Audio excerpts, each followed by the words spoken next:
begins our tale, and all of it is true. Through all of London, bubonic plague did spread, covering folk in weeping sores and leaving thousands dead.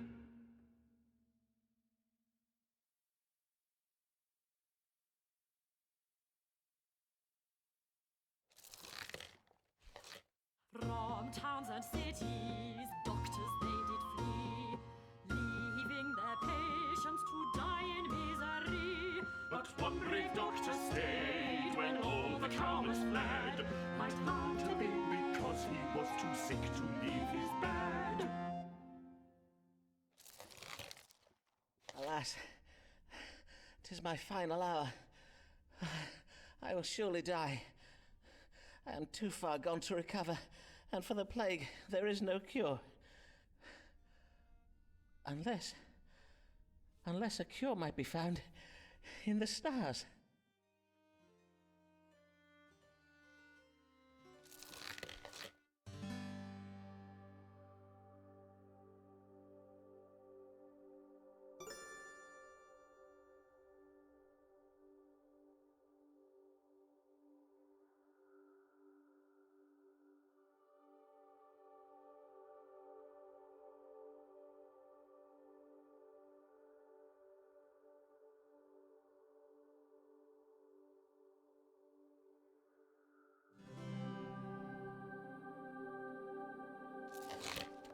Let me see now.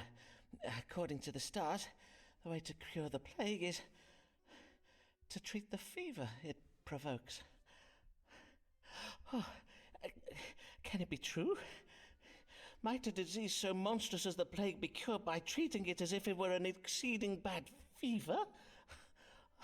Then I must use powerful herbs to bring the fever to crisis and break it. Let me see now. Angelica and dandelion for heat, borage to provoke sweating, infuse them in wine, strain and distill the mixture to produce a most powerful strong water.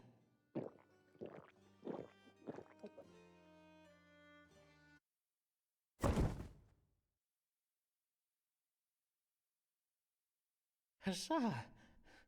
I am cured! I shall now go forth with my miraculous strong water to cure all London of the plague.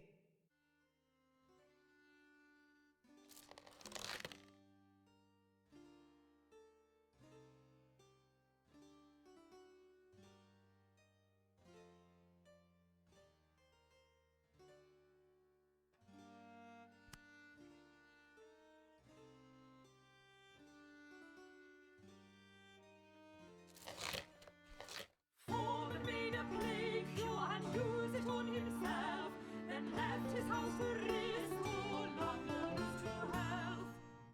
Huzzah! Huzzah! Huzzah! Huzzah! Huzzah! Huzzah! Huzzah! Huzzah! Simon Forman, he cured us of the plague, 'tis true. Some details are a little vague, but we know he used astrology and knows his own strong water. So what if he be not a proper licensed doctor?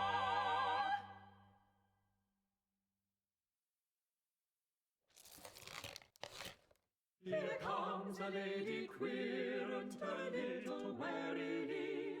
Her name is Avis Allen, what can her trouble be?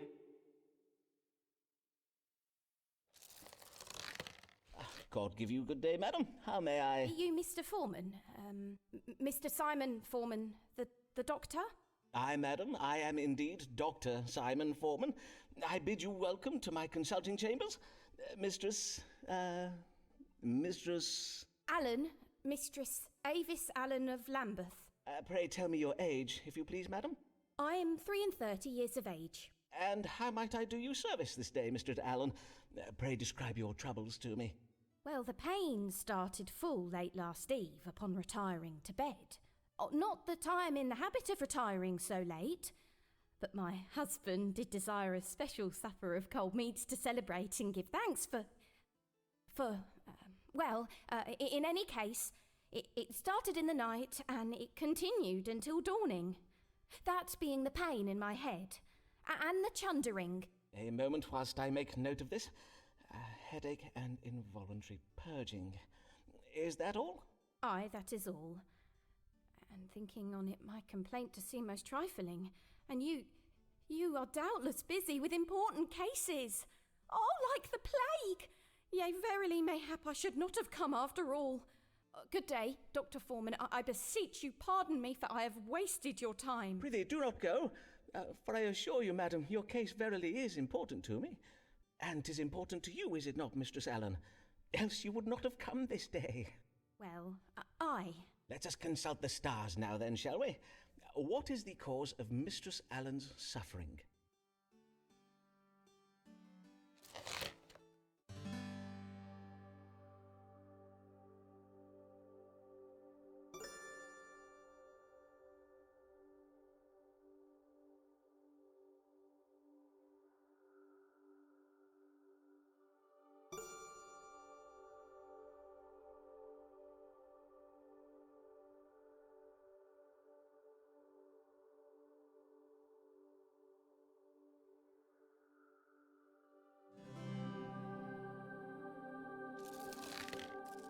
You are with child, Mistress Allen. 'Twas the reason for your celebration last even, methinks. Aye, but how did you know? I can see it in my chart, madam. There is a planet aligned with Scorpio at present, Scorpio being the constellation that rules over such matters. Pray tell, how long has it been since your monthly courses?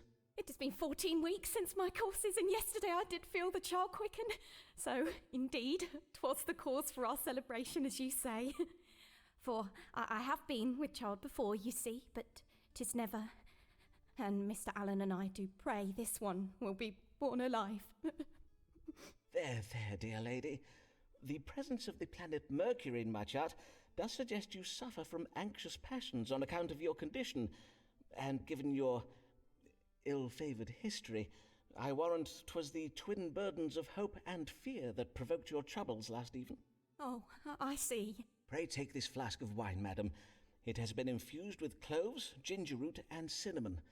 Drink of it each morning, and you should soon feel much improved. Verily, I will do as you advise. I thank ye heartily, sir. Fare you well, Dr. Forman. Fare you well, Mistress Allen.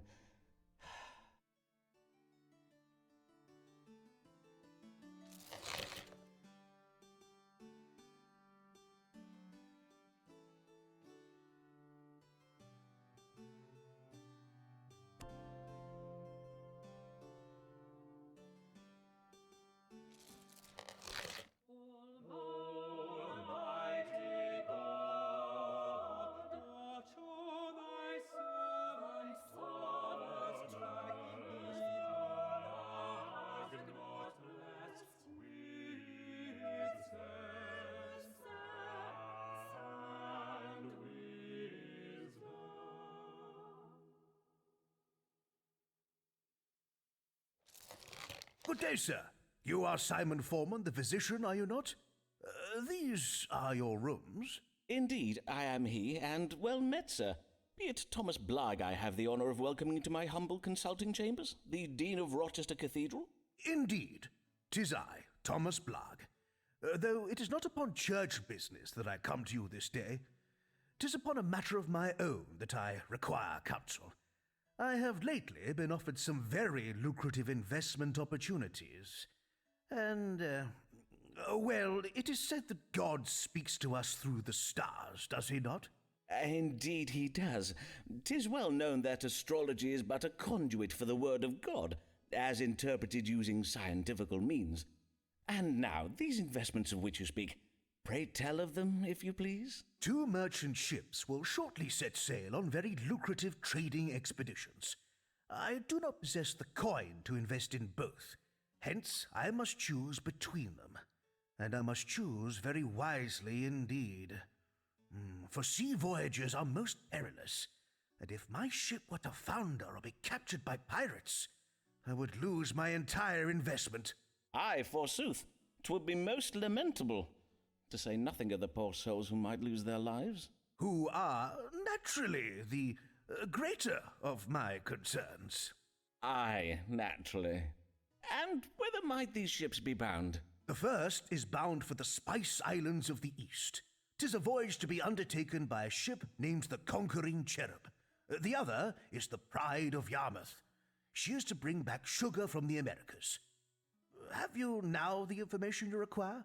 Then perchance you may divine for me upon which of these two ships our Lord God has bestowed his divine blessing. Aye, Dean Blagg, we may now consult the stars. Should Thomas Blagg invest in the voyage of the Conquering Cherub, or that of the Pride of Yarmouth?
First, I must advise you that your investment will bring about a change in fortune for you.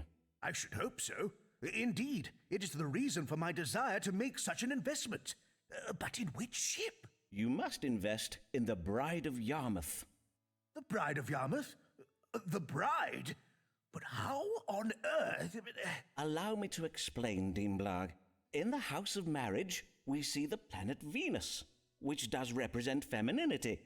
And what is the feminine element of a wedding? 'Tis the bride. Ergo, the Bride of Yarmouth. Do you now see? I assure you, my logic is most sound. Doubtless it is, though 'tis of no use to me, for I said nothing of a ship called the Bride of Yarmouth. 'Twas the Pride of Yarmouth. Pride, with a P. Ah, verily. But I... Oh, tush, Dr. Forman. I will not judge you harshly, for in truth I too do oft find myself thus befuddled. We elder gentlemen cannot expect to be as sharp as once we were, can we?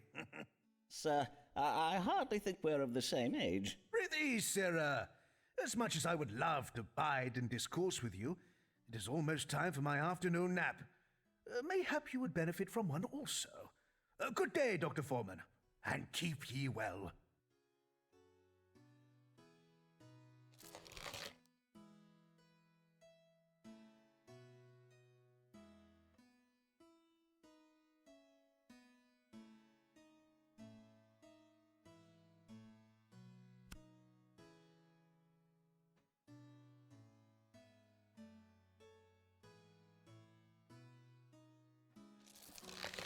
Here comes Emma, shy and kind, comely maid. All men who meet sweet Emma wish to come to her aid. Timid as a little bird, frighted by an unkind maid. Be gentle, for she seems full afraid. Good morrow, sir.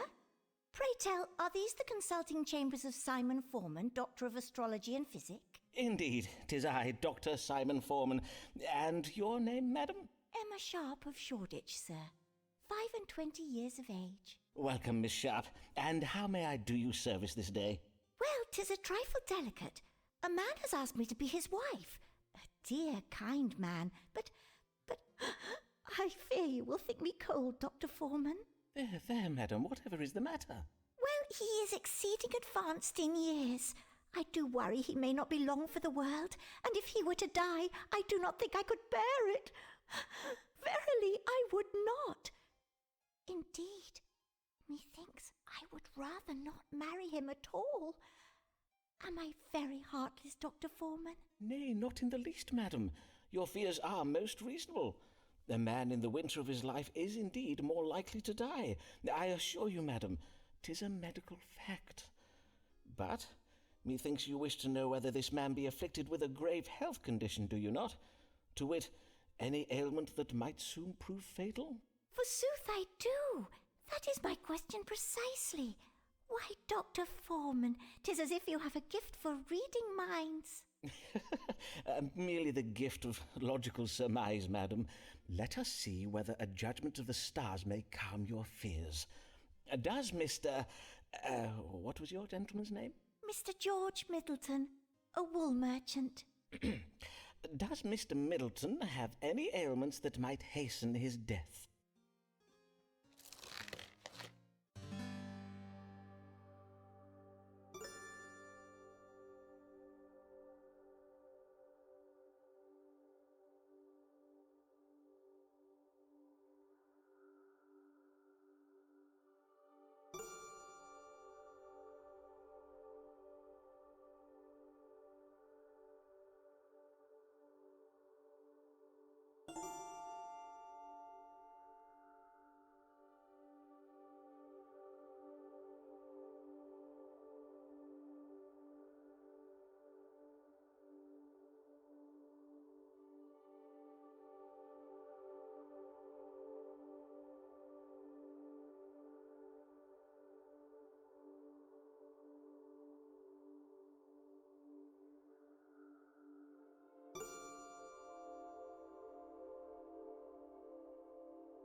I am full sorry, madam, but the stars give heavy news.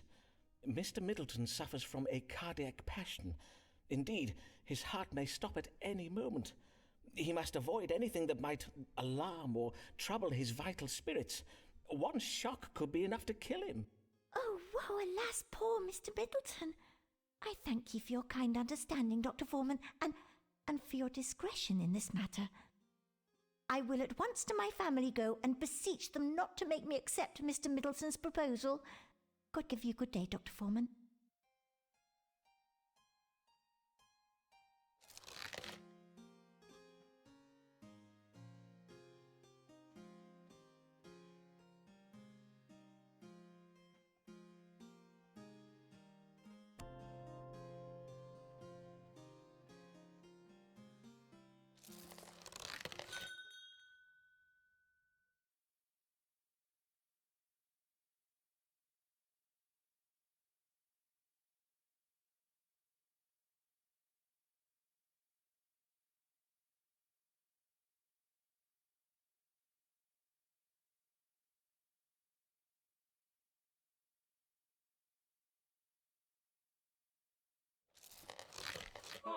Murdering would those doctors come. Murdering those doctors come.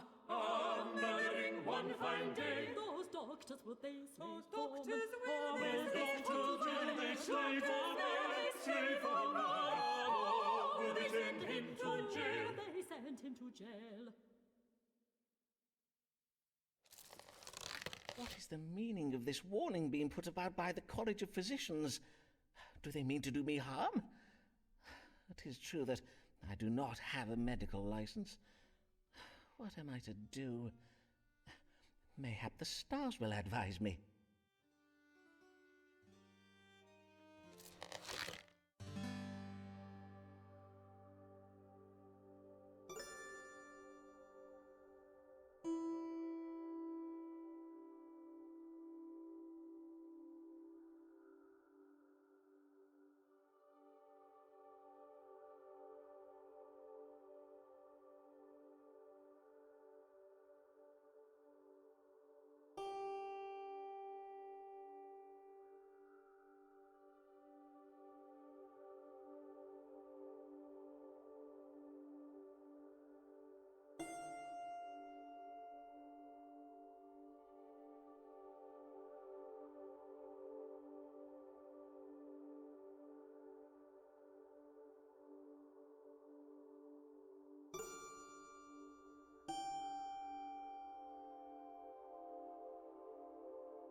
It seems that if I'm to avoid prosecution by the College of Physicians, I must obtain a medical license. Towards this end, doubtless the best course is to serve my querents well, treating their illnesses and problems with intelligence and sensitivity. For if I do, they may favour me with letters of recommendation, and I can use these to petition the University of Cambridge to grant me a license.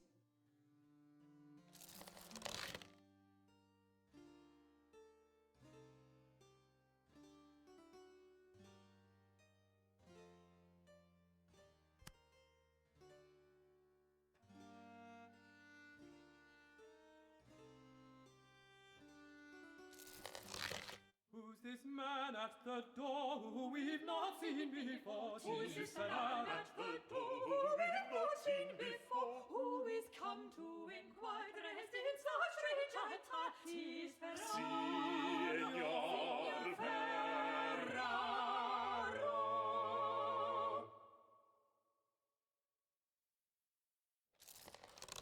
Good day to you, sir. Oh, I see you're having some difficulties. William, fetch my guest a chair.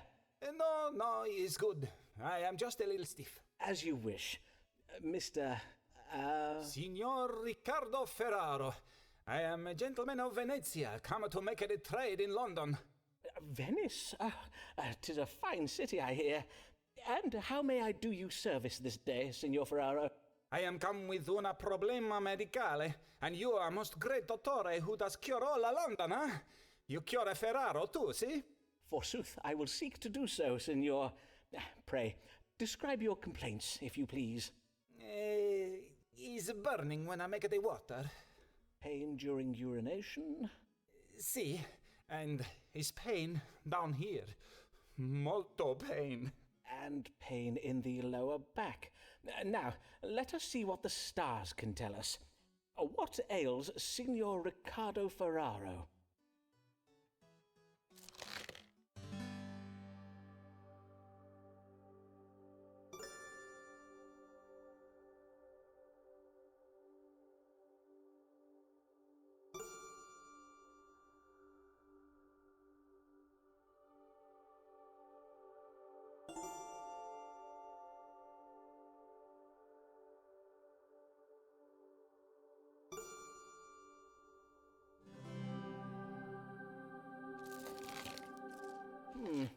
Tis a case of stones in the kidney, I regret to say.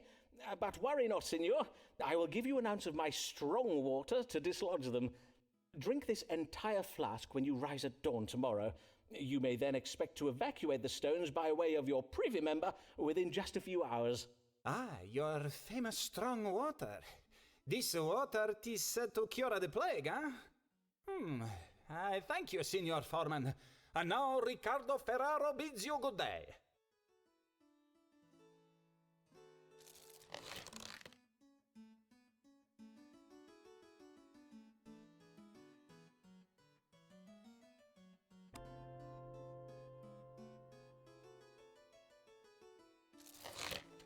Tis sure she is no beauty, tis true she lacks finesse, but every awkward hero needs his awkward princess.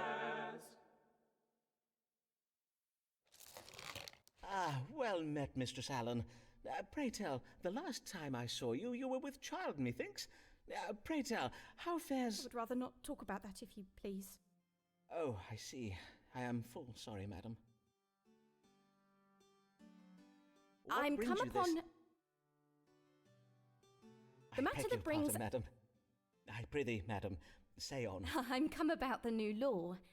I know not what to do, and I would have counsel. You are in trouble with the law, madam?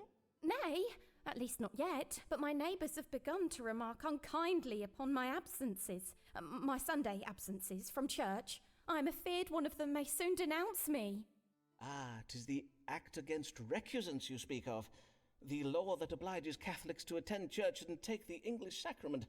You are of the Catholic faith, then, I take it? I, a Catholic, but as well a law-abiding woman and a full loyal subject of the Queen. Long may she reign. I do not doubt it, madam. But to take the Protestant sacrament, 'tis heresy, so says the Pope in Rome. I risk being damned to hell if I do it, Dr. Forman. Verily, I find myself in a most terrible bind. I see.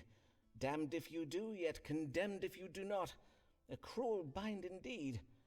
Well, let us see if the stars may untangle it for us. Should Mistress Avis Allen attend Protestant church services?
I fear the stars confirm your fears.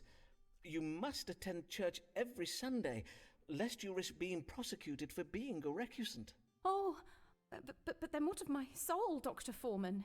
Methinks I have a solution for that, madam.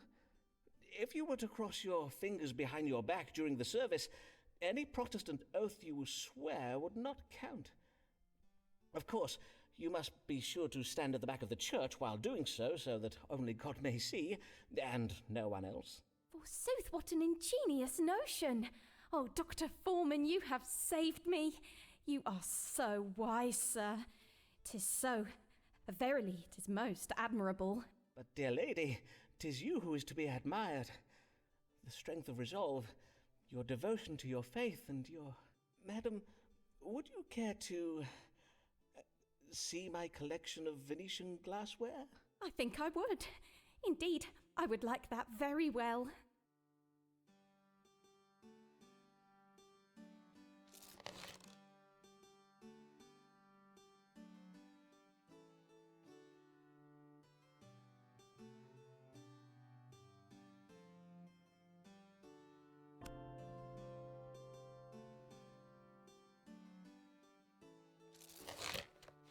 Here comes a beauty dark as night.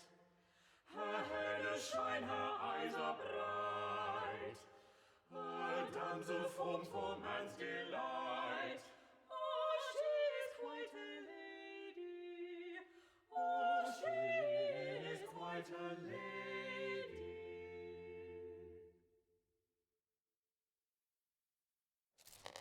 Good day to you, sir. I am Amelia Bassano of Bishopsgate, here for my consultation. Welcome, Mistress Bassano. Bassano, 'tis an Italian name, is it not? Aye, it is, sir. Though I was born in London, my family are from Venice. They did come to London to gain employment as musicians at the royal court. Ah, I know one of your countrymen, Riccardo Ferraro, another one of my querents. Mayhap you know him? He hails from Venice, too. No, sir, I do not know him. Venice is a large city, and as such 'tis home to many thousands of men. And as I did mention, I was born in London. Aye, of course. Mayhap we turn our thoughts to what brings you hither this day. Have you a question for me? Aye, sir, I wish to know what afflicts me, for my belly does begin to swell, and lately I oft find myself chundering after meals. Swollen abdomen and involuntary upward purging. Well, now, let us consult the stars to judge the cause of these troubles. What is ailing Mistress Amelia Bassano?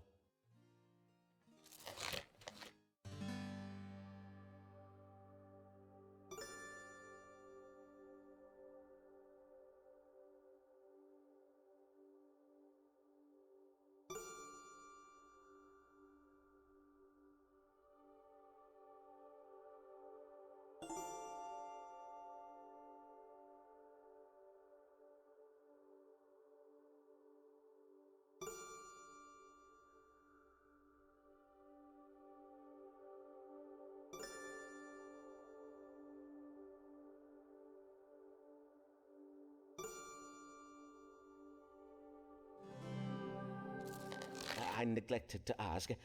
Is there a Mr. Bassano? My father still lives. I mean to say, are you yet married, Mistress Bassano? I presume you are, for the stars indicate that you are with child. Wondrous news indeed. Ah, I see. Of course, it is natural for a young lady to be a trifle anxious when she's expecting her first child. And I see you are anxious, are you not? Mr. Forman, I own that I am. Well, doubtless you are anxious owing to the unpredictable nature of your condition. For instance, sometimes the child might emerge from its mother's womb early, weeks or even months earlier than anticipated. This possibility is a medical fact, and one that should be explained to any husband you may... Do you see what I'm saying, Mistress Bassano? Nay, not in the least, sir. Some of my maiden querents, I assume you are still unmarried and therefore a maiden, when they find themselves inexplicably with child, they oft do not remain unmarried for long. I advise you to discuss this with your family without delay, Mistress Bassano. Doubtless they will be keen to make the arrangements for you. I see. Yes, of course. I must lose no time in finding a husband. I thank you, Dr. Forman. Good day.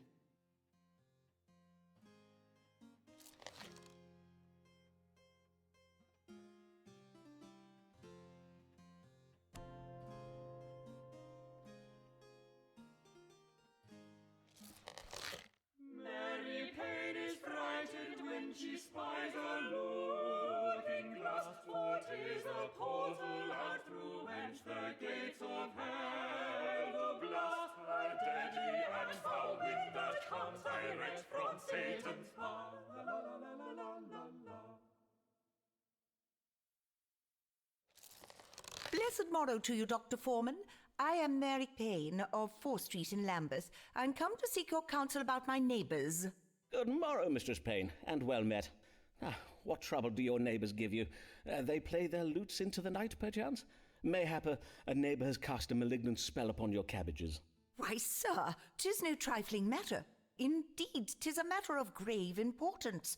Doubtless you do know we have a Catholic living on 4th Street, a woman by the name of Avis Allen. Ah, yes. I did hear tell that Mistress Allen subscribes to the Romish faith. But 'tis no crime to be a Catholic, is it, madam? At least, not at present.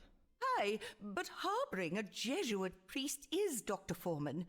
These evenings past, I have spied a man sneaking in and out of the Allens' house. 'Tis my reckoning the man is a priest who is going hither and thither all over Lambeth to perform the Catholic Mass and take confessions. Doubtless Mr. Allen is hiding him in one of those little cupboards. You mean to say you think Mr. Allen has installed a priest hole in his house? A secret room hidden behind the wood panelling of a wall? Indeed I do. I am certain that he has such a hole, and that a priest is going in and out of Mr. Allen's hole from dusk till dawn. Verily? How troubling. But surely you are mistaken, madam, for under the cover of darkness, how can you be sure the man you did spy was not Mr. Allen himself? Nay, nay, 'twas not Mr. Allen. Mr. Allen is a fine, tall figure of a man, whereas the figure I did spy was very narrow and malformed in appearance. A scrawny little imp of a man he was. I see. Now, you must not think me intolerant, Dr. Forman. If Mistress Allen must cling to her idolatrous backward beliefs, 'tis her own affair, and I have no wish to cause trouble for the Allens. And 'tis true that Mistress Allen does now attend church on Sundays and takes the English sacrament just as she ought to. But we residents of 4th Street are decent English folk. We will not abide an agent of Rome sneaking around our neighbourhood, muttering incantations in some devilish foreign tongue. I think you mean Latin, madam. But before I act upon my suspicions, I think it wise to know if there be any truth in them. Then let us see what the stars can tell us. Who is this mysterious stranger, and why does he frequent the Allen's house late at night?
'Twould seem the man you saw is a foreigner who's been secreted into the Allen house to aid Mistress Allen with their family difficulties.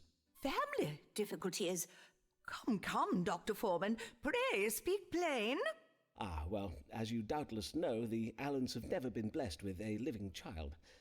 Mayhap 'tis the belief of Mistress Allen that the seed of a foreigner would prove more powerful than the, demonstrably less successful seed of Mr. Allen. Then 'tis naught but adultery, fornication with a foreigner. Mistress Allen will pay dearly for such sinning. Her soul will be damned to an afterlife beset by the exquisite tortures of hell's capricious demons. Aye, well, according to Scripture, that is technically true. But to harbour a Jesuit priest is a far greater evil. We must be glad that Mistress Allen commits naught but the sin of adultery, conducted late at night, with a man who gives forth strong foreign seed. You have given me much to think on, Dr. Forman. Blessed day. I am glad to have been of service, Mistress Payne.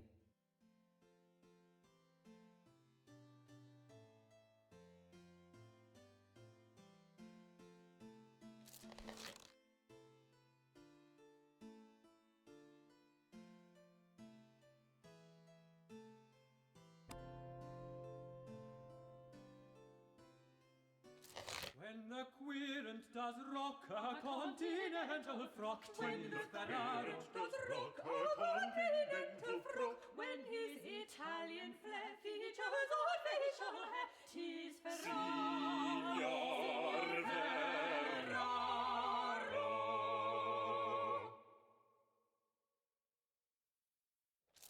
God give you good day, Signor. And how may I assist you? 'Tis I, Riccardo Ferraro, come once again to see the great Doctor Simon Forman. So I see. What brings you this day? I bring myself to you, so you treat my illness. 'Tis very grave. And, what might this illness be? Perchance we might start with your complaints. First problem is the laughter that cannot be controlled. Uncontrollable laughter, you say? I see. Anything else? Next problem, the dancing that cannot be controlled. Uncontrollable dancing. And yet, you do not appear to be dancing at present. What can I say? 'Tis uncontrollable dancing. I cannot control when I dance. Nay, 'tis a fair point. Doubtless my disease, whatever it may be, is very rare and very difficult to diagnose. But of course, if it be beyond your medical understanding... Let me assure you, Signor, that whatever is said of us on the continent, the learning of we English doctors is unparalleled. There is no better medical care to be had than in London. Now, let us see whether the stars may tell us something of your unusual and troubling illness.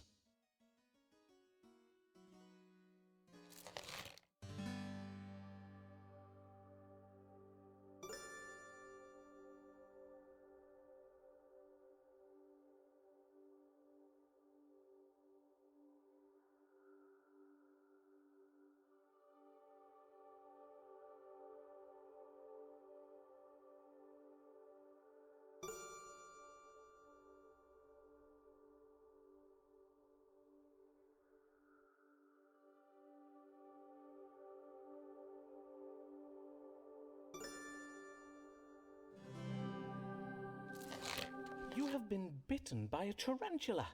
Its venom has been creeping throughout your body, provoking the wanton laughter and dancing you're experiencing. The tarantula is a rare spider from foreign climes. Doubtless it travelled with you from Venice, hiding itself among your belongings. Aye, doubtless you are right this time. The venom may be expelled from the body using a combination of heat and music. I advise you to have a lutenist come by your house to sing and play for you while you bide near the fire. But take care not to insult the musicians playing, for whilst you will find it most loathsome, 'twill only be on account of the venom. Molto bene, Signor Forman. I will do as you advise. Riccardo Ferraro bids you good day.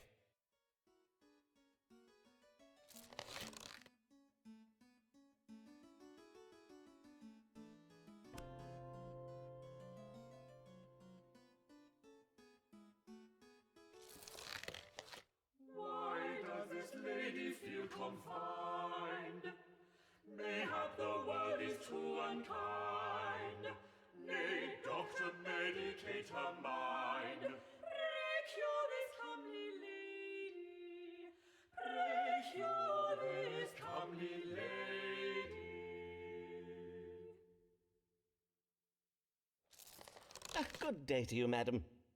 Yes. Good day, Mr. Forman. Pray tell, is your Venetian querent Riccardo Ferraro one of the patients you treat for troubles of the mind? Forsooth, his manner is right strange.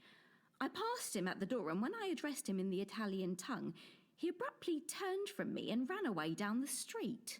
Nay, Signor Ferraro has no grave troubles of the mind that I'm aware of. Mayhap he was merely dumbstruck by your beauty, madam. Dr. Forman, a man is rarely struck dumb by a woman's beauty. Indeed, 'tis quite the reverse. He is oft rendered all the more loquacious, plaguing her with ill-formed metaphors he believes are compliments, and with hasty declarations and invitations she has neither sought nor invited. Ah, quite. But let us turn our minds to happier thoughts. I did lately hear of your marriage to your cousin, Mr. Alfonso Lania, for which I must congratulate you. And as I recall, you were with child when I last saw you. Aye, I was, as you correctly judged. And your child and husband are both well, I hope? I would rather not discourse on the subject of my husband, Dr. Forman. As it pleases you, madam. What brings you this day? Lately I have been feeling heavy and lethargic. I do also find it hard to fix my attention upon the book I am reading or upon words I am composing. And yet, although I oft feel right tired, I am having difficulty sleeping.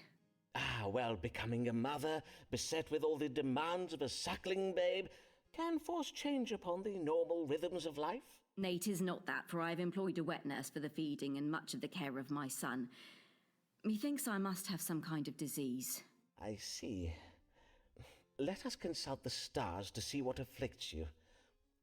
What is ailing Mistress Amelia Lania?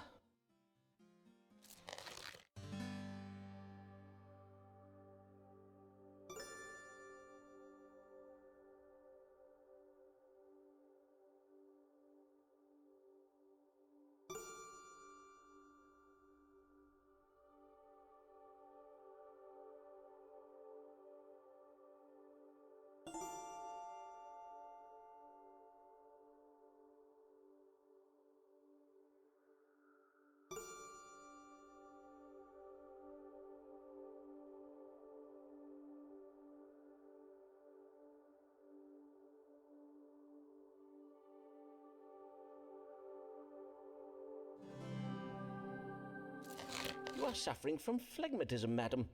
To treat it, I will give you syrup of safflower to be taken each morning when you break fast. What is phlegmatism, Dr. Forman? Well, simply put, 'tis an excess of phlegm. This can be provoked by a stubborn temperament and a wilful resistance to change.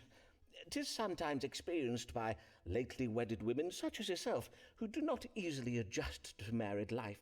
I see. So, if I am to understand your judgment, Dr. Forman, if only I were to offer less resistance to, indeed, if I were to accommodate my husband's profligacy and drunkenness, then I would be cured of my condition?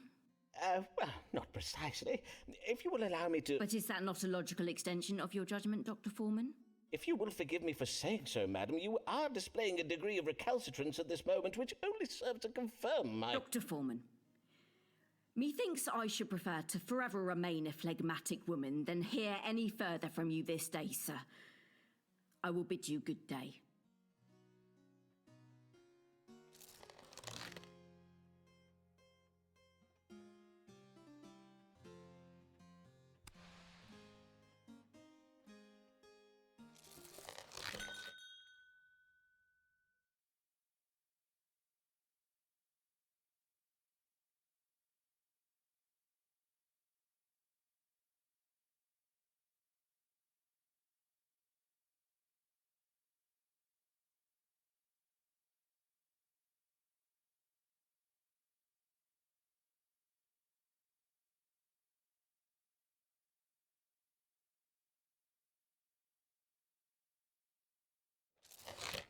What is variation?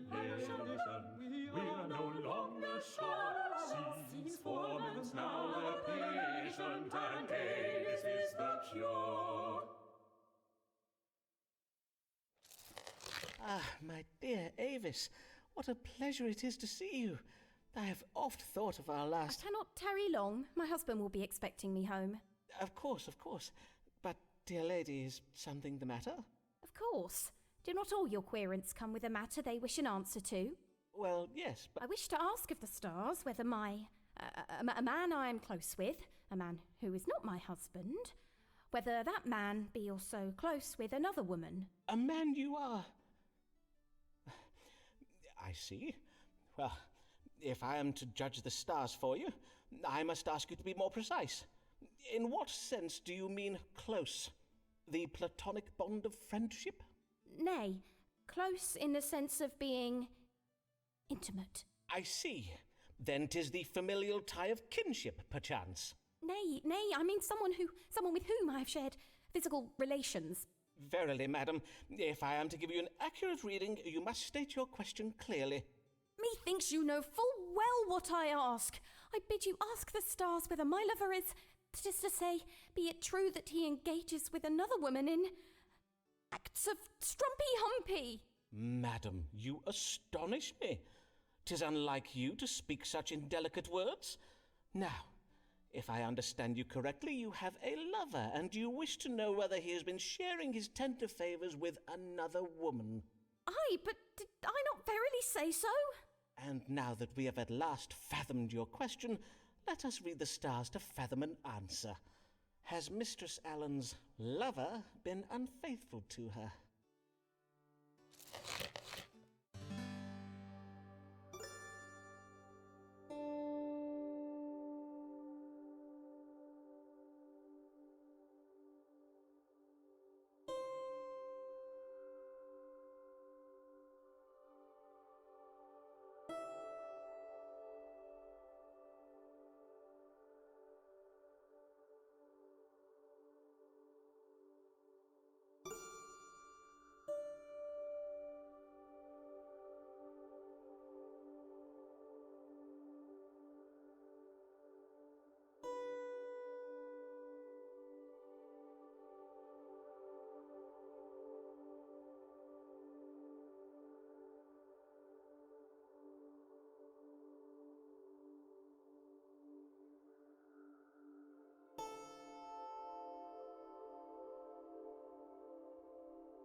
The stars are most clear, madam. Your lover has not been coupling with another woman. He has not. Forsooth, the stars say that your mind has been turned by jealousy and confusion. Now, if there is nothing further, madam... Oh, how relieved I am to hear you say this. Oh, Simon, what a fool I have been not to trust you. But you... this lover... 'twas me all along? You were not speaking of some other man? I beseech you, pardon me, Simon. I had to know the truth from the stars, for I did hear tell of other women. But how could you not see? No other woman is to me so dear, and verily I... Is it not clear to you that I... Do you verily, Simon? Oh, my dear, sweet Avis.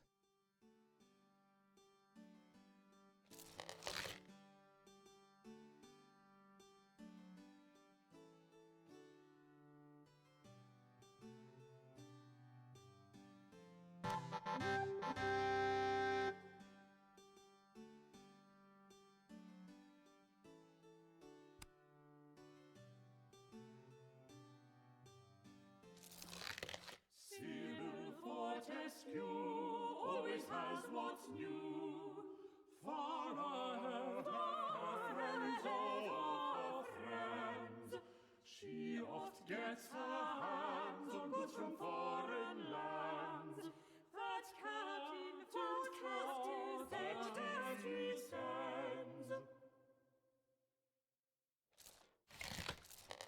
Good morrow, madam. I humbly welcome you to my consulting chambers, and thank you for choosing my practice. Mistress... Fortescue. Mistress Sybil Fortescue. Well then, Mistress Fortescue, what may I assist you with this day? I come upon a most troubling matter, sir. I know not whether it is a medical matter or Something else? I see. Pray describe your trouble to me, madam. Well, I suppose it all began with a dinner I hosted at my house last even. Mayhap you have heard of my dinners, Dr. Forman. They are much talked about. Though I fear last evening's dinner will be talked about for all the wrong reasons. Talked about, you say? Yes, indeed, invitations to my dinners are much sought after, for I host the most desirable of guests, lords, bishops, poets, explorers, painters, and the like. Why, last eve I hosted the famous Robert Lord Devereux, the playwright William Shakespeare, and the Bishop of London and his wife. As well as fascinating conversation, at my table I served the very latest and most original dishes. Last even, I served an exotic green vegetable called a potato. So crisp and refreshing. My dear husband sent them home to me from the New World. Doubtless you have heard of my husband, Captain Fortescue. He is a great friend of Sir Walter Raleigh. I see. Your dinners do sound most excellent, Mistress Fortescue. But what occurred at last eve's dinner that has you so distressed? Well, in truth, 'twas after dinner. We all felt a strong desire to take some air, and so we left the table to take a turn in some pleasure gardens nearby. But then, as we were walking along the path, right in the middle of the gardens, in full public view... Pray do not distress yourself, madam. Prithee, take your time. My guests and I were, all of a sudden, stricken with pain. We began chundering and voiding from our... But there was nowhere to turn, you see. There were no bushes close by to shield our modesty. 'Twas unspeakable. A moment, madam, as I note this down. Abdominal pain and simultaneous upward and downward purging of a most sudden and violent nature. Now, let us see how these stars explain this most distressing and unsavoury event. What troubled Mistress Sybil Fortescue and her guests last eve?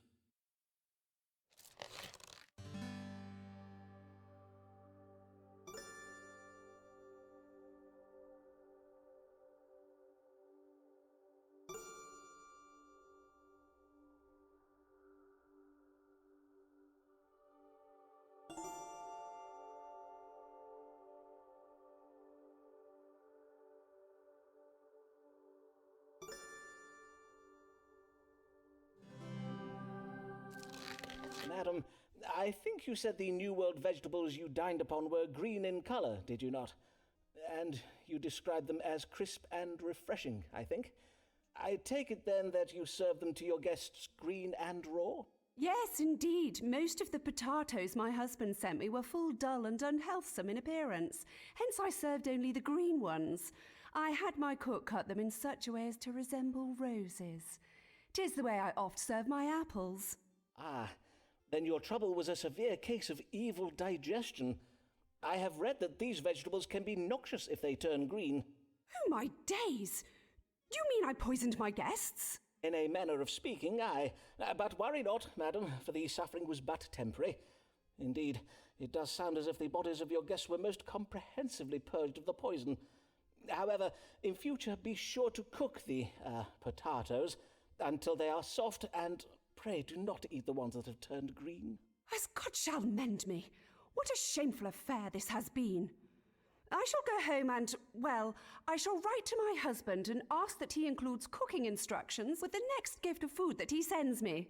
I thank ye and bid ye good day, Dr. Forman.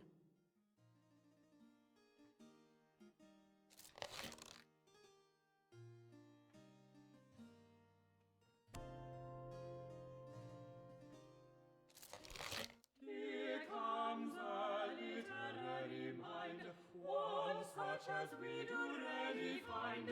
Just needs a man to be behind, for she's but a lady.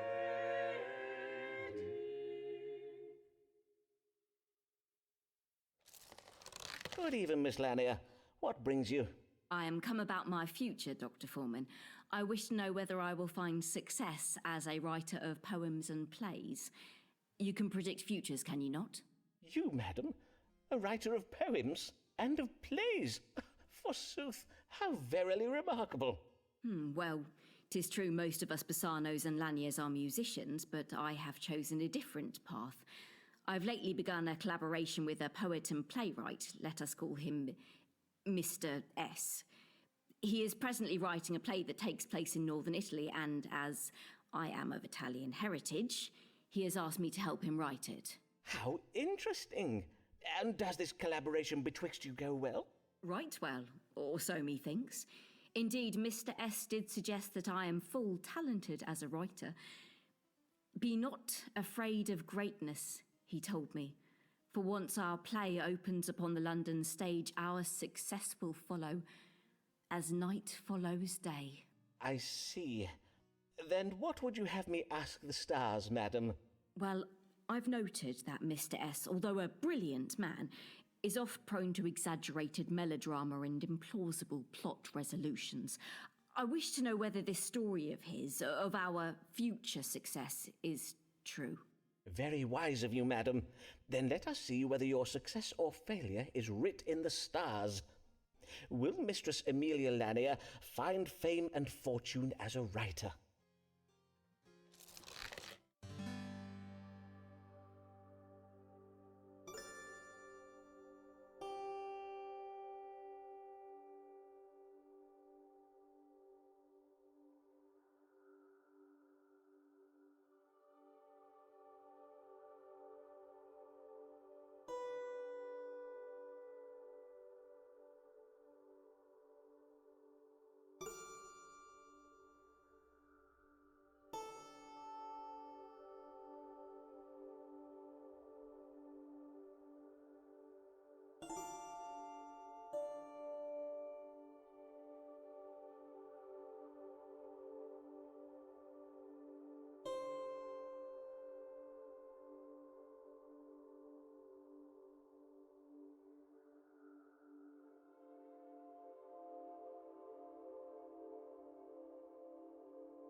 It would seem Mr. S.'s confidence is not misplaced, for the stars foretell that if you have faith in your success, you will succeed.